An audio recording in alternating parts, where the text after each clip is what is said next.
Have you ever sat in a room full of people and felt like you were screaming inside, but no one could hear you?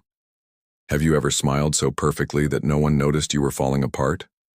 If you're an INFJ, I know you have, because this is what happens when you're always the healer, the listener, the peacekeeper, and never the one who's allowed to break. Your soul is deep. Your heart is vast. You see everything, feel everything, and carry far more than most will ever know. But in that quiet sacrifice, in that constant caretaking of others, something happened to you. You started to disappear, not all at once, but slowly, invisibly. And now, you're here, not even sure who you are anymore. This message is for you, INFJ soul. This is your mirror. This is your homecoming. If this already resonates, drop a single word in the comments that captures how you feel right now. Just one word. That word is your beginning. That word is your truth. 1. The INFJ's invisible burnout. You didn't break all at once. You bled in silence. From 1,000 little cuts made by your own kindness. You said yes when your heart whispered no.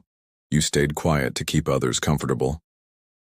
You swallowed your truth because your truth always felt too much, and no one noticed because you never let them.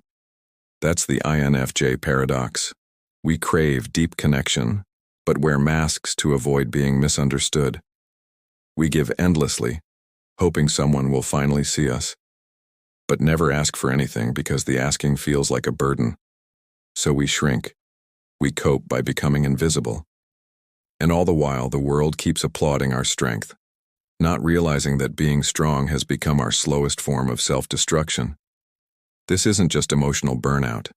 It's soul exhaustion, a quiet kind of grief for the self you abandoned to keep everyone else whole. It's time to ask the question that changes everything. What if you stopped saving everyone else and saved yourself instead? 2. When being nice becomes self-betrayal. INFJs are the human equivalent of sanctuary. People come to us for warmth, for safety, for healing. But who is our sanctuary? Who holds us when we're tired of holding the world? The truth is, we're trained early to equate love with sacrifice, to give until we're hollow, to care even when we're crumbling. We become emotional containers, absorbing pain that was never ours. We become shapeshifters, always adapting, never belonging. We become performers, smiling while something inside of us slowly dies. And we do it so well that no one questions it, because to the world we're composed, kind, in control. But behind closed doors, we're collapsing. Being nice at the expense of your truth is not compassion. It's self-abandonment. And INFJ burnout often looks like feeling unseen in rooms where you've made others feel safe, losing passion for the very things that once gave you joy, being emotionally numb yet hyper-aware at the same time. The worst part? You start to believe that maybe you're just too sensitive or too needy, but you're not. You're just too empty from never having been poured into. Let that sink in and let me tell you the truth. You're not broken, you're just starved for your own love. 3. The sacred no. Reclaiming yourself through boundaries. INFJs don't fear loneliness. We fear rejection after showing our truth. We've spent years saying yes when we meant no. Years absorbing guilt just for having needs. But let this be the moment you learn that. Boundaries are not walls. They are doors. Not to keep others out, but to finally let yourself in. Every no to what drains you is a yes to your healing. Say no to relationships that leave you feeling invisible. Say no to conversations that leave you spiritually empty. Say no to being the emotional sponge for people who never ask how you feel. This is not selfish. This is sacred. Because the more you honor your energy, the more magnetic, powerful, and clear your soul becomes. INFJs are not here to be everyone's emotional caretaker. We are here to be creators of light. But we cannot do that if we are constantly dimming ourselves to survive. The moment you start protecting your energy, you will realize how much of your suffering was a result of your own silence. Let your no be the fire that rebirths you. 4. You were never too much. They were never enough for you. INFJs speak in the language of the soul, and most of the world doesn't speak that dialect. So we get labeled as strange, intense, aloof, and hard to read. But the truth is, we're not hard to read at all. But we're very hard to swallow, because when we love, we go all in. When we listen beneath the words. When we care, we carry it in our bones. And yet we get dismissed, overlooked, forgotten, left out of the very spaces we helped others build.